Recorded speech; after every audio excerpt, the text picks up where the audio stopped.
She's asking once again for the Canadian government to intervene and help bring her rest children. assured that the safety of those children is a high priority. Well, now that we're connected, let's begin. Sure, please. Why did you leave with your children? There was a large number of issues that was underlying the well-being of my children, their future, their life, their health, their safety. So at the heart of my decision was the well-being of my children. Can you give me a few details on what the issues were? All the struggles that were happening in our lives, really, it shattered my children's mental, emotional, psychological, and physical health. And I was profoundly concerned about what would happen to these children as the time goes by. They were so young.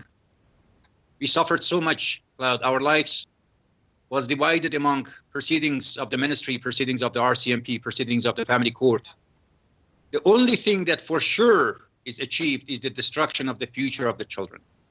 When I was working in the ICU, almost on a weekly basis, I would resuscitate teenagers with suicide attempts from families that were dominated by hatred, anger, family court proceedings, RCMP proceedings, ministry proceedings.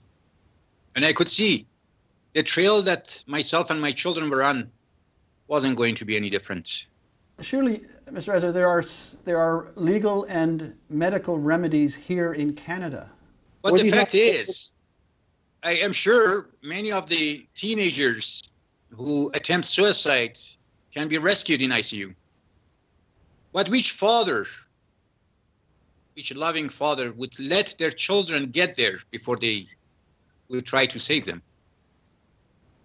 Knowing that they had a beautiful life until that terror started. And now you're entirely in a different path. You don't recognize your own children. There was no reason why my oldest daughter had to develop eating disorder, and who knows what was going to follow. There was no reason why my 5-year-old boy had to develop urine and stool incontinence in that campaign of terror. But terror sounds like a very strong term to use in this case. This sounds like more than just a straightforward custody battle. It was far more than that. For others, might be just another case in the family court. But what I saw my children go through was nothing less than a terror. Alison Jeffrey, your ex-wife and the mother of the 4 children, has said in interviews that the children are, quote, traumatized and terrified, and they have no idea what's going on around them. They have never been as well as they are. They are thriving. They are enjoying. They are happy. I can't begin to tell you how delighted we are as a family. All of them are healthy. They are well. They are thriving at school. They are learning languages. They are learning different cultures, different traditions. They are surrounded by their families. And they are loved and they are adored. My children were in a war zone in Canada. They were in a psychological and a mental war zone in that country.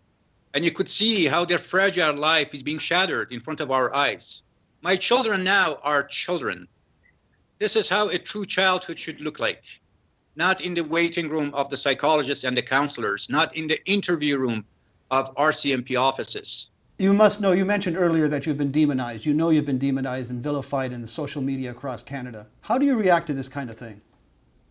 The outcome of a very efficient campaign, my ex-wife, she's well rehearsed and well experienced.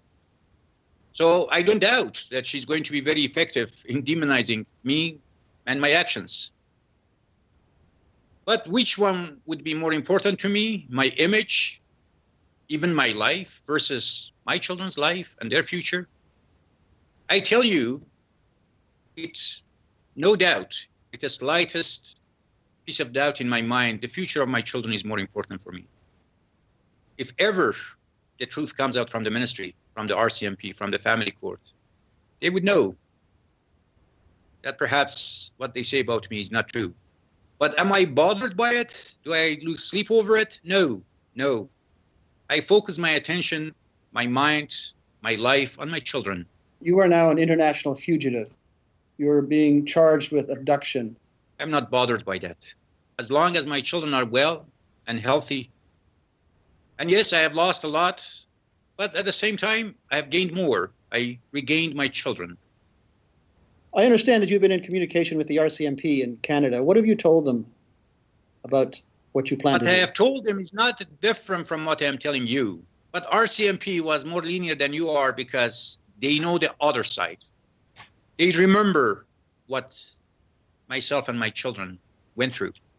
I remember the RCMP investigator saying that I may not agree with what you have done, but I totally understand why you have done it. One of the issues that's come up is that Alison has said that you've taken the children to a part of the world that's very dangerous. You've taken them into a war zone, and she actually has expressed some concern that they may come back in body bags. I think that's the language she used. Was that not a concern of yours when you took the children into northern Iraq? My children are absolutely in peace. They are happy and they are delighted. Let any psychologist, any child psychologist, to look at my children's pictures and videos and tell me that they are in war zones and they are coming back in body bags. No. Is there some point in which we might be able to talk to Sharvan, your eldest?